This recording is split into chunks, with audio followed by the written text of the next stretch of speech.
السلام عليكم ورحمه الله وبركاته. اهلا وسهلا بكم في حلقه جديده من حلقات قناه التصوير بالمصري. معاكم احمد فتحي. وقبل ما نبتدي صلي على النبي.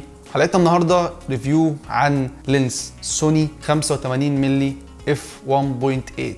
اللي ما يعرفش السوني 85 مللي، بعيدا عن السوني، بعد ال 85 مللي هو من اشهر الابعاد البؤريه او الفوكال لينثز في موضوع تصوير الاشخاص. 85 مللي لينس مفيش مصور بورتريه او مصور حاجه فيها اشخاص او سيشنز الا ولازم يا اما نفسه يجيبه، يا اما عدى عليه، يا اما اشتراه، يا اما معاه ومش قادر يستغنى عنه، حتى بفتحات عدساته المختلفه. يعني في 85 1.8 و1 و4 و1 و2 في كل الكاميرات. في كانون مثلا في 1 و2 و1 و4، في سيجما ارت، في حاجات كتير قوي بفتحات مختلفه، لان بعد 85 مللي بعد لا غنى عنه. خلينا نتكلم عن السوني اللي معانا دي. هي 85 مللي فتحه 1 و8 اوتو فوكس، ودي اللينس النيتيف او اللي من سوني، مش سيجما، مش تامرون، مش شركه ثالثه. اللينس ده يا جماعه بصراحه يعني انا لما جربته يعني انا لساني عجز عن الكلام لما جربته. حرفيا ال 85 مللي السوني تحديدا، سرعه في الفوكس، شارب في الكواليتي، الوان مفيش بعد كده. بالنسبه لان هي 85 1.8 او ستاندرد، يعني في 85 كانون 1.8، 85 نيكون 1.8، 85 سوني 1.8 ستاندرد، مش اف 1.4 ولا حاجه. الكواليتي اللي خارج منها بصراحه يعني انا كنت مبهور. اللينس ده لينس محترم جدا.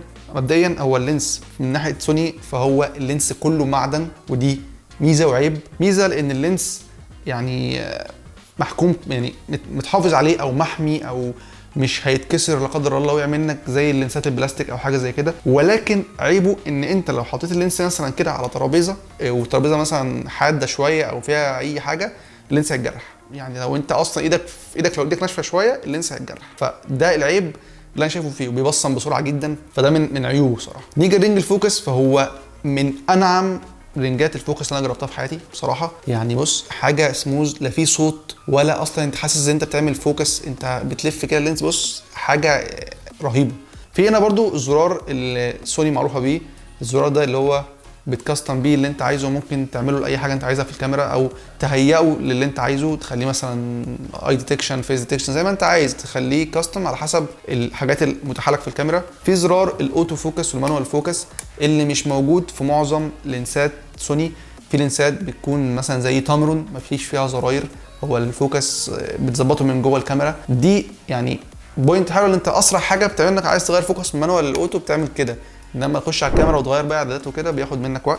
اللينس ده تجربتي ليه في الاوتو فوكس اكتر حاجه خلتني مبهور بيه. اللينس انت بتاخد الفوكس لا سامع صوت لموتور ولا بتاخد منك وقت، مع الرغم ان كاميرتي الحاليه الاي 7 مارك 2 هي 2015، فالسيستم الفوكس اللي فيها مش افضل حاجه ومش احدث حاجه، ومع ذلك بسم الله ما شاء الله مع العدسه دي اكيوريت وسريعه وسايلنت وما بتخيبش. يعني مفيش حاجه اسمها تهرب منك، يعني ما حصلتش معايا بصراحه من يوم ما استعملتها. بتيجي بمقاس فلتر 67، ده المقاس يعني المعظم يعني شغال بيه 67 مللي، اللي هو برده غالبا نفس مقاس التامرون 28 75، نفس مقاس التامرون 17 28، وده مقاس متعارف عليه برده موجود، مش كبير قوي، يعني الفلتر ثريد بتاعه مش كبير. من الحاجات المحترمه قوي ان هي ويذر سيلد، في هنا جلد حوالين الماونت بتاع العدسه او جوه، يعني ده ويذر سيلد اللي هو بيحميها من التيارات الجويه. بس ما تصورش بيها في مطره وتقول لي يعني محميه بالتيارات الجويه. التيارات الجويه اللي هي شويه تراب، رذاذ الميه، الحاجات البسيطه دي.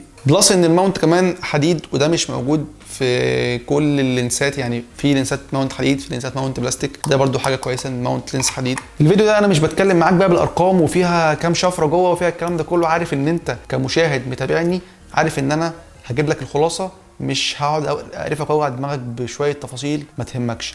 اللينس دي لو انت ما اشتريتهاش وعايز تشتريها وانت سوني يوزر وانت فول فريم تحديدا، انصحك وبشده لو انت مصور بورتريهات، لان اللينس دي متخصصه اكتر بورتريه. يعني لو انت هتجيب عشان تصور منتجات، هي مش متخصصه قوي منتجات، هتصور بس هي مش بتاعت منتجات. مثلا هتجيبها تصور بيها وايلد لايف، مش بتاعت وايلد لايف اساسا، هي بتاعت تصوير بورتريه بنسبه 95% تصوير بورتريهات. فلو محتار وعايز تجيبها، غمض عينك واشتريها. اللينس دي ثمنها فيها فعلا، انت بتشتري وتدفع فيها فلوس، الفلوس دي يعني انت ما بتخسرهاش بامانه. يعني انا بتكلم معاك بصراحه. في اخر الفيديو كده هسيب لكم شويه صور واكزامبلز من تصوير العدسه دي، السوني 85 مللي 1.8 على فتحات عدسه ممكن تبقى مختلفه، بس كله بال85 مللي سوني 1.8 وبس.